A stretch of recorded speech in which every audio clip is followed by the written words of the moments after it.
Hello, I am Nuala Whisper, and today I'm going to be reading to you from the book of Imaginary Beings by Jorge Luis Borges. Obviously, this is a very old copy of the book. My parents bought it used, I believe, in the 80s. And front cover is actually a little bit sticky, which is annoying, but there it is.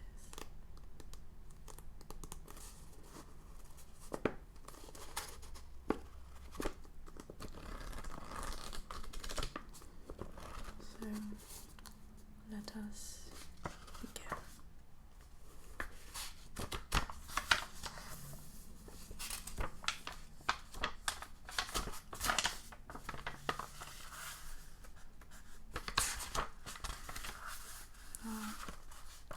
I must apologize. I do not know how to pronounce some of these things. The first being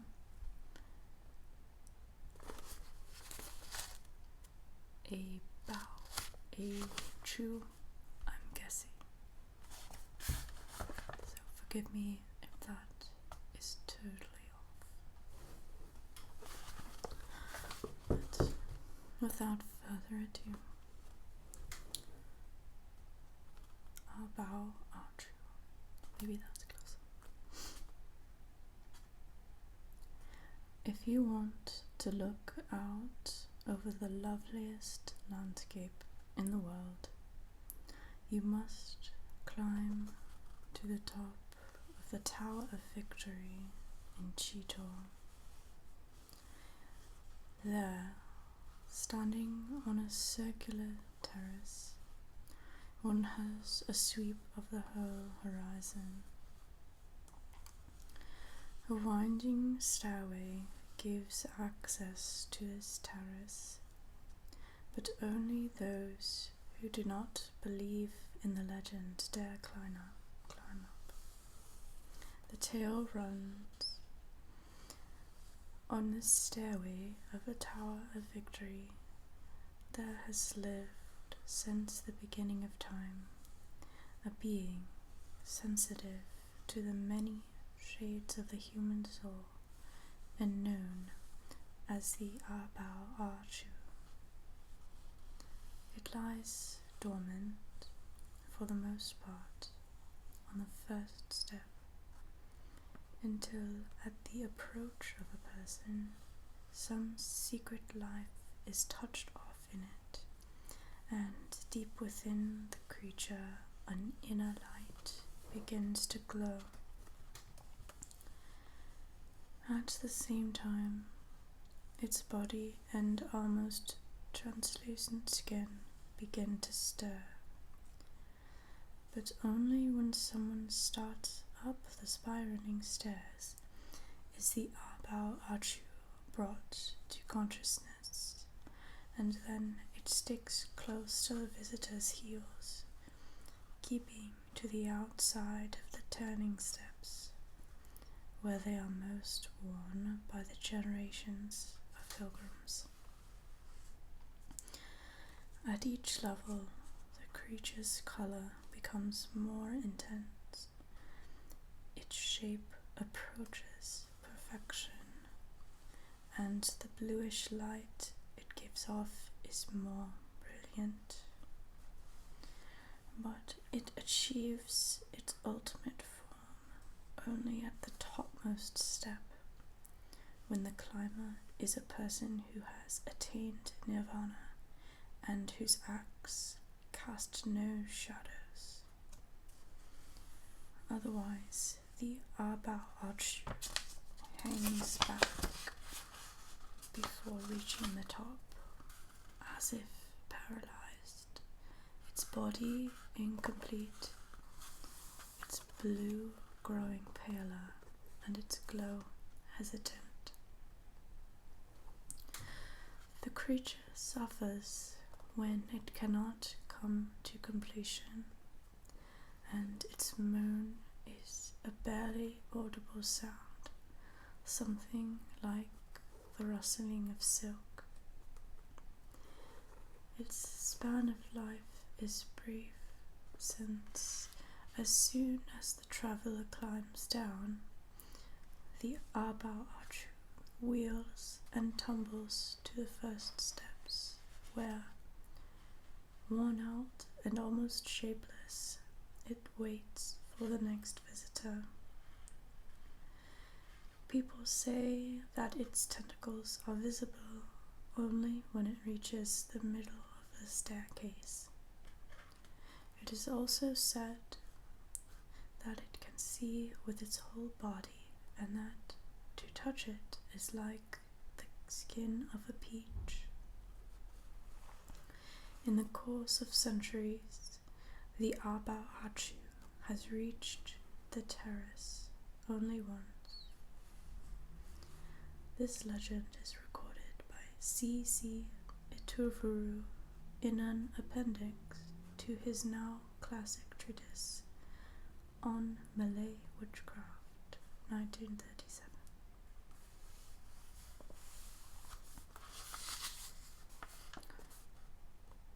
Abtu and Anet.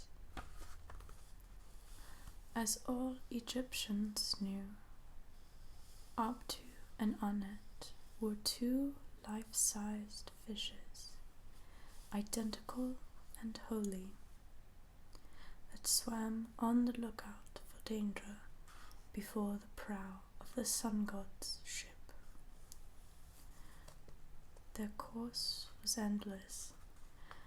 By day the craft sailed the sky from east to west, from dawn to dusk, and by night made its way underground in the opposite direction.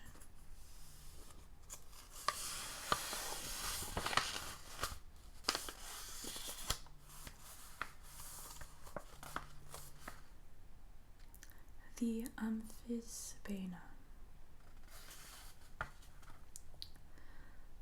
The Pharsalia catalogues the real or imaginary reptiles that Cato's soldiers met up with on their scorching march across the African desert.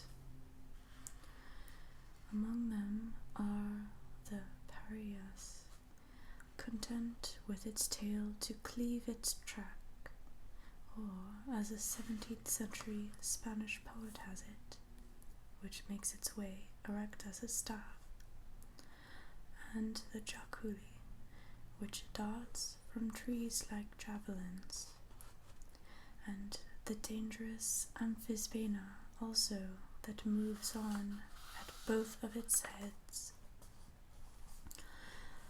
Pliny uses nearly the same words to describe the Amphisbaena, adding, as though one mouth were not enough for the discharge of all its venom. Brunetto Latini's Tesoro, the encyclopedia which Latini recommended to his old disciple in the 7th circle of hell, is less terse and clearer. The Amphisbaena is a serpent having two heads, the one in its proper place and the other in its tail, and it can bite with both and run with agility, and its eyes glare like candles. Sir Thomas Browne, in his Vulgar Errors, wrote that there is no species without a bottom, top, front, back, left, and right, and he denied the existence of the Amphisbaena, for the senses being placed at both extremes doth make both ends anterior, which is impossible. And therefore this duplicity was ill contrived to place one head at both extremes. Amphisbena in Greek means goes both ways. In the Antilles and certain parts of America, the name is given to a reptile commonly known as the doble andadora, or both ways goer, the two-headed snake and the mother of ants. It is said that ants nourish it, also that if it is chopped in half, its two parts will join again. The Amphisbena's medicinal properties were celebrated by Pliny.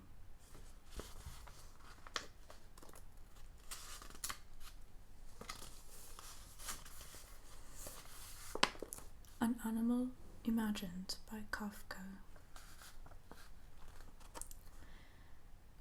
It is the animal with the big tail, a tail many yards long and like a fox's brush. How I should like to get my hands on this tail sometime, but it is impossible. The animal is constantly moving about. The tail is constantly being flung this way and that. The animal resembles a kangaroo, but not as to the face, which is flat, almost like a human face, and small and oval. Only its teeth have any power of expression, whether they are concealed or bared. Sometimes I have the feeling that the animal is trying to tame me. What other purpose could it have in withdrawing its tail when I snatch at it, and then again waiting calmly until I am tempted again, and then leaping away once more? Franz Kafka, Dearest Father, translated from the German by Ernst Kaiser and Enya Wilkins.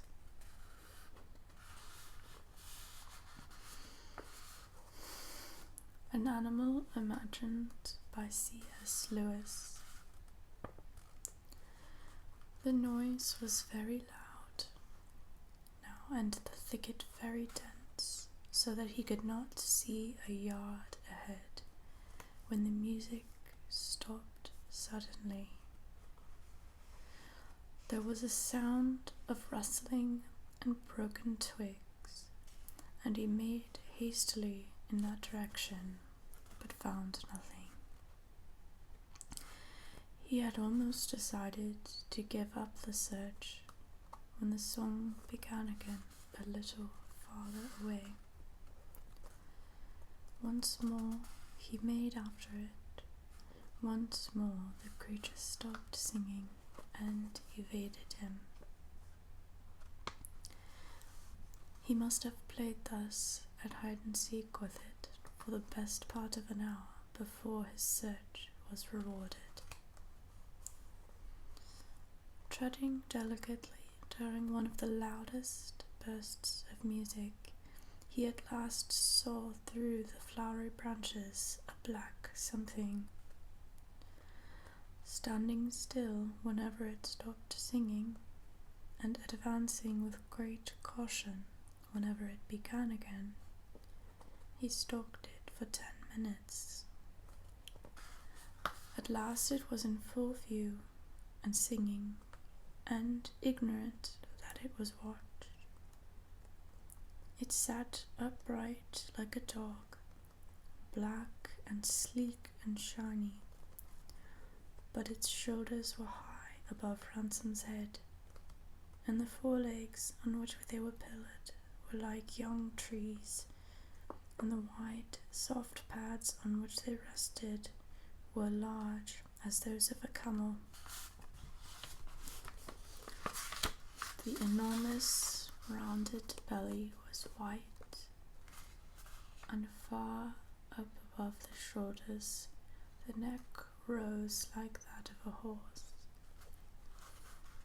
The head was in profile from where Ransom stood, the mouth wide open as it sang of joy in thick coming trills, and the music almost visibly rippled in its glossy throat. He stared in wonder at the wide, liquid eyes and the quivering, sensitive nostrils.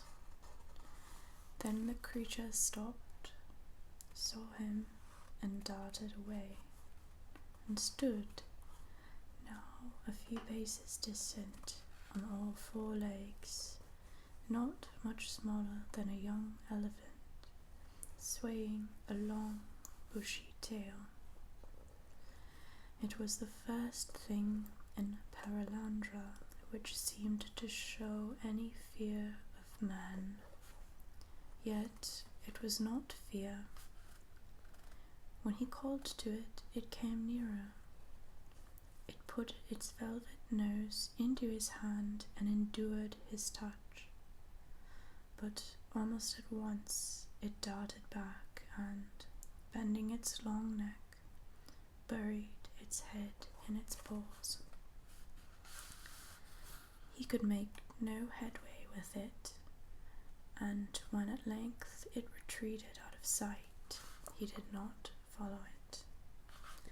To do so would have seemed an injury to its fawn-like shyness, to the yielding softness of its expression, its evident wish to be forever a sound, and only a sound in the thickest center of untravelled woods. He resumed his journey.